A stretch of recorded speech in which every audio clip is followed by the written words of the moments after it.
May he visit and leave. Your opinion of the situation of your country may he observe, and then may he leave. We see this also, right? Please, send my envoy back. Don't hold him there, because obviously it's a very long distance to travel from Ashur all the way to Egypt. They're not going to be able to get back unless, right, the king of Egypt supplies and provisions these individuals to return. So also in these letters, we see a lot of complaining. I sent you an envoy and it's been 2 years and he hasn't come back yet. Why haven't you sent him back to me? Why haven't you provisioned him? Please, send him back. And especially send him back with lots and lots of gold, especially if he's coming from Egypt. So this presumptuous move on the part of Ashur-uballit apparently makes quite an impression. We see another letter, a later letter, in which he writes again to Egypt, and then, right, he's assuming all the trappings of great kingship. He says to Nabkoriya, my brother, again, Amenhotep the fourth, Akhenaten. This is Nefer-Keper-Re, right? Nabkor-Roria. It's this transcription of an Egyptian name, Nefer-Keper-Re, which is the throne name of Akhenaten. So, great king, my brother, so speaks Ashur-uballit, king of Assyria. Great king, your brother, may everything reign well for you, your house and your land.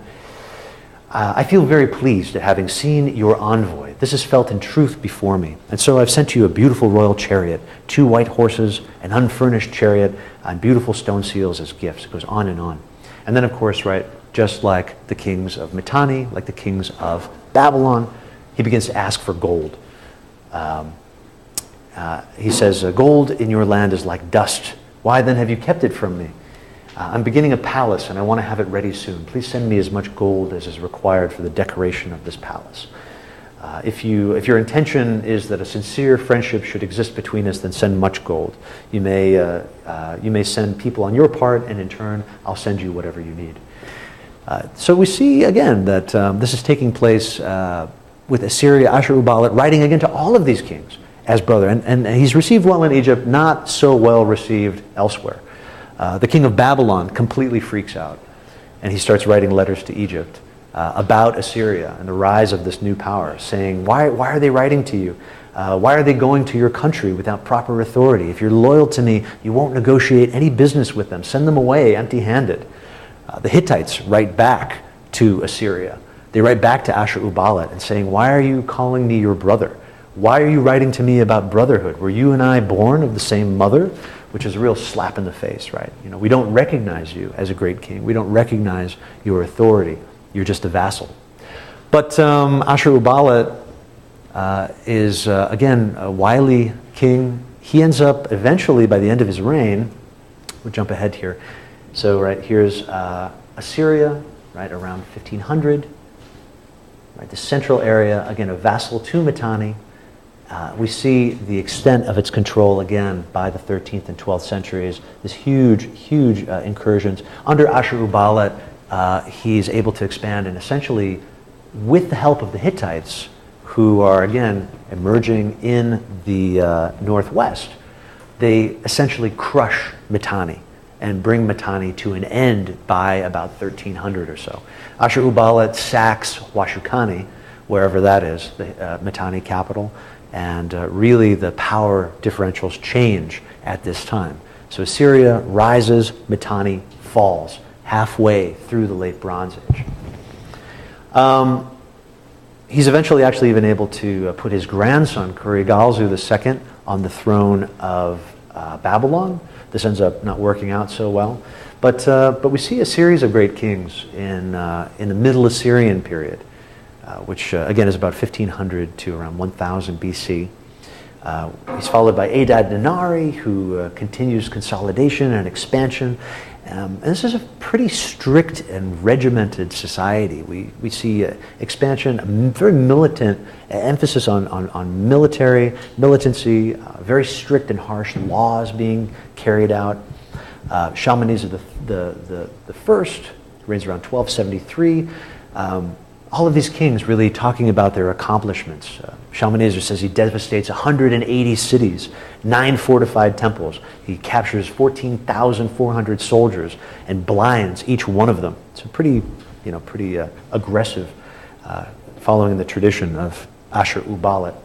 Tukulti-Ninurta I essentially is able to cross the Euphrates. He says he takes 2,800 Hittite prisoners because now Assyria is coming into conflict with the Hittites in the northeast. Also we'll see with Egypt a bit in the south. And actually he ends up confronting the Elamites and completely humiliating their king. States that he trod on the king of Elam's royal neck as though it was a footstool. Tukulti-Ninurta is sort of hated by people abroad. He's also hated at home. He does a few very suspicious things. He sacks the temple of Marduk at Babylon and carries off the statue of Marduk, bringing it back to Ashur.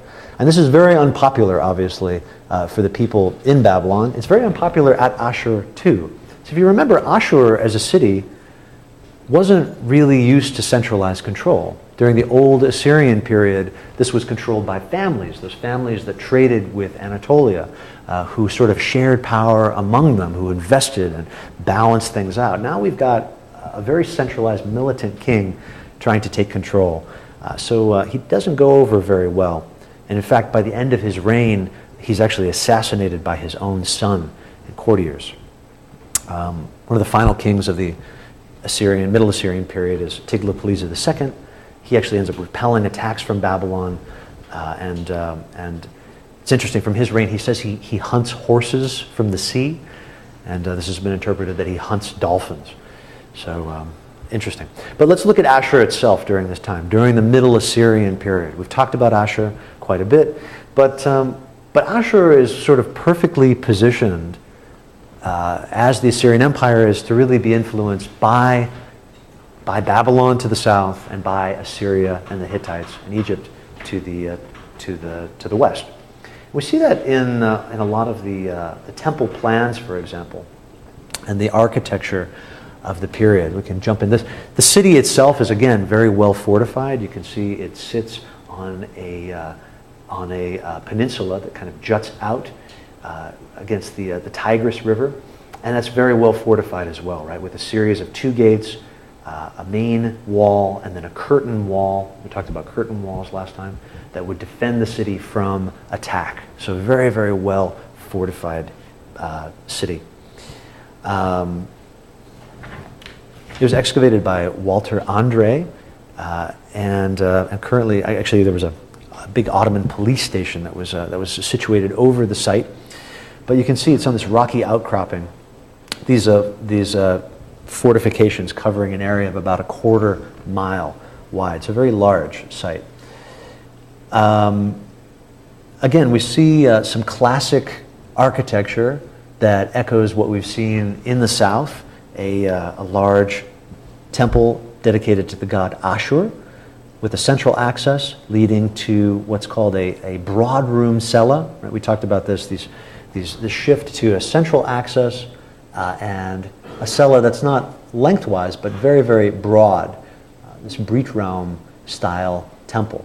So classic temple in the classic style, but at the same time, a few new innovations at this time. We see that there's a ziggurat dedicated to Ashur as well, right? Similar to what we've seen in the south. The temple to Sin and Shamash is an axial temple that is dedicated to 2 gods. And this is sort of this doubling up is something that we see at Ashur. It's a symmetrical temple that would be entered in with one side dedicated to Sin, one side dedicated to Shamash. Anu and Adad, right, are sky gods or storm gods, coupled together, again, twin ziggurats. You see them here, 1, 2, and a central temple that they would have shared as well. So new developments, there's experimentation taking place during, not just because of the time and the internationalism of the period, but also because of Ashur's central position to be influenced. And this site was actually, we've seen it was inhabited very early on. There's a temple to Ishtar there that retains some of these old features as well.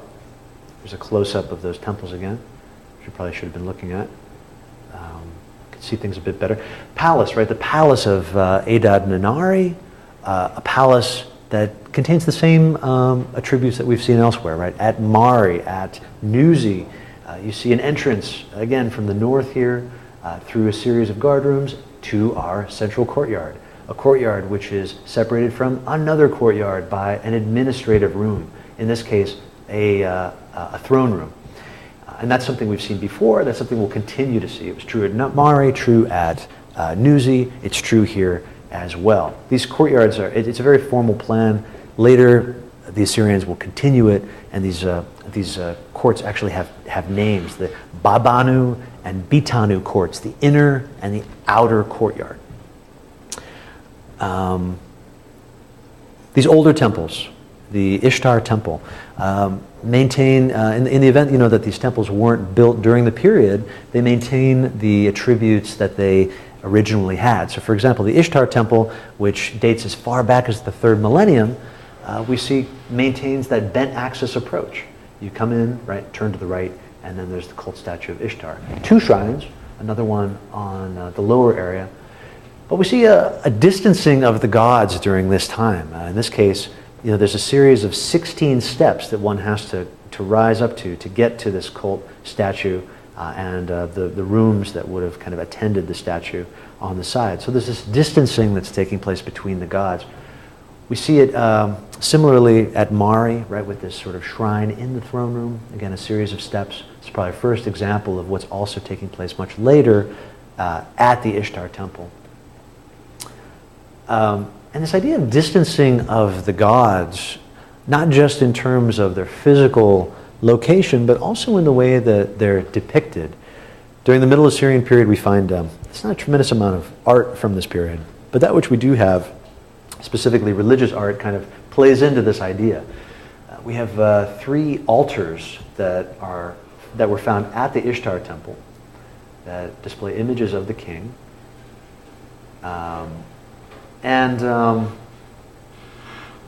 Again, we can see these altars date to the reign of Tukulti-Ninurta as well, and they mention him.